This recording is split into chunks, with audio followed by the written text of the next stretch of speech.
વડોદરા નગર પ્રાથમિક શિક્ષણ સમિતિના ચોથા વર્ગના 140 કર્મચારી તેઓને કાયમી કરવાની માંગ સાથે આજથી હડતાલ પર ઉતરી જવાના હતા અને જરૂર પડે ભૂખ હડતાલ પણ કરવાના હતા। ત્યારે આજે નગર પ્રાથમિક શિક્ષણ સમિતિના ચોથા વર્ગના કર્મચારીઓએ ફરી ચેરમેન મિનેશ પંડ્યા સાથે બેઠક કરી હતી, જેથી હાલ હડતાલ પર ઉતરી જવાનો કાર્યક્રમ મોકૂફ રાખવામાં આવ્યો છે। આ બેઠકમાં કર્મચારીઓના જે માંગણીઓ છે એ મૂકવામાં આવશે અને વહીવટી અધિકારીઓ દ્વારા આ માંગણીઓ કેવી રીતે સકારાત્મક રીતે મંજૂર થાય તે દિશામાં કાર્યવાહી કરવામાં આવનાર છે।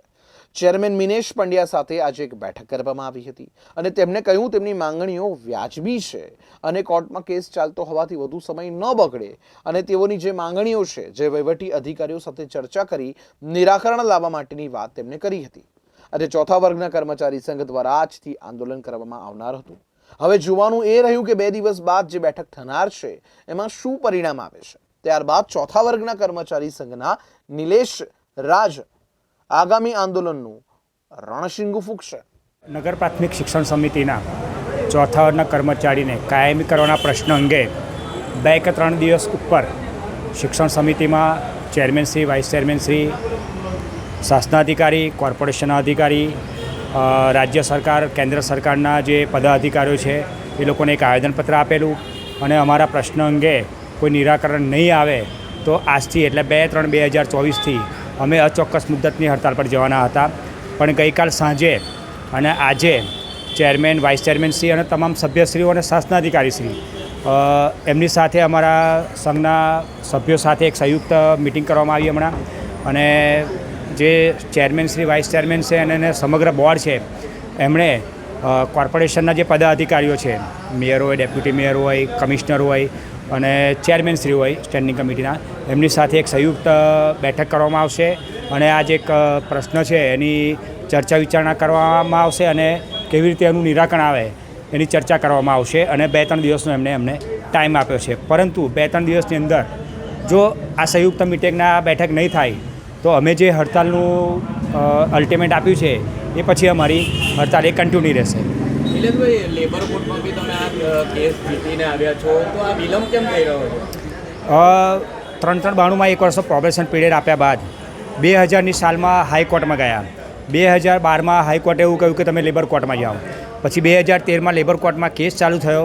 ફેબ્રુઆરી 2019માં લેબર કોર્ટમાં ચુકાદો આવ્યો કે આ કર્મચારીના 720 દિવસે કાયમ કરવા, પણ આ લોકોએ કાયમી નહીં કરતા ફરી હાઈકોર્ટમાં કેસ દાખલ કર્યો। અત્યારે ત્યાં ચાલે છે, અત્યારે ફાઇનલ હિયરિંગ પર છે અને રિઝલ્ટ અમારા ફેવરમાં આવવાનું છે।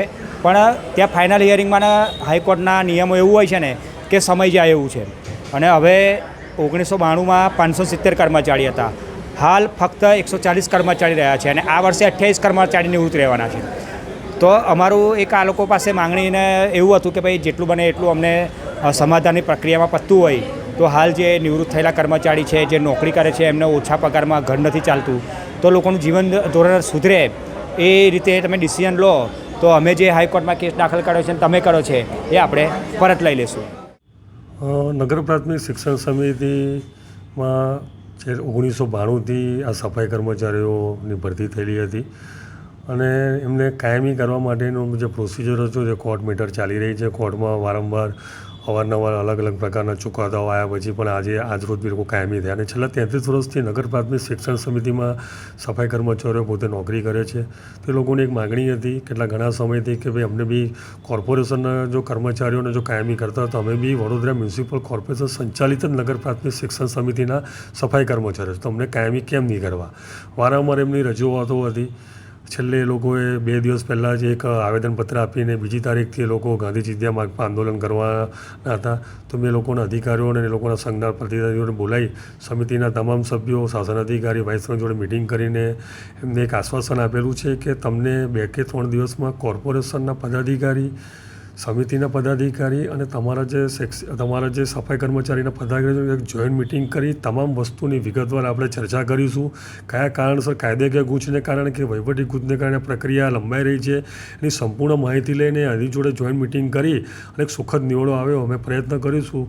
એ માહિતીના સ્વરૂપે એ લોકોએ આજે આંદોલનના માર્ગમાં જવાના હતા, 2-3 દિવસ માટે મુલતવી રાખેલું છે અને 2-3 દિવસમાં અમે પ્રયત્ન કરી રહ્યા છીએ કે કોર્પોરેશનના પદાધિકારી, સમિતિના પદાધિકારીને એ લોકોના કર્મચારી એક જોઈન્ટ મિટિંગ કરીને કાયમી ધોરણે સુખદ નિવડો શું એના માટેનો અમારા પ્રયત્ન રહેશે।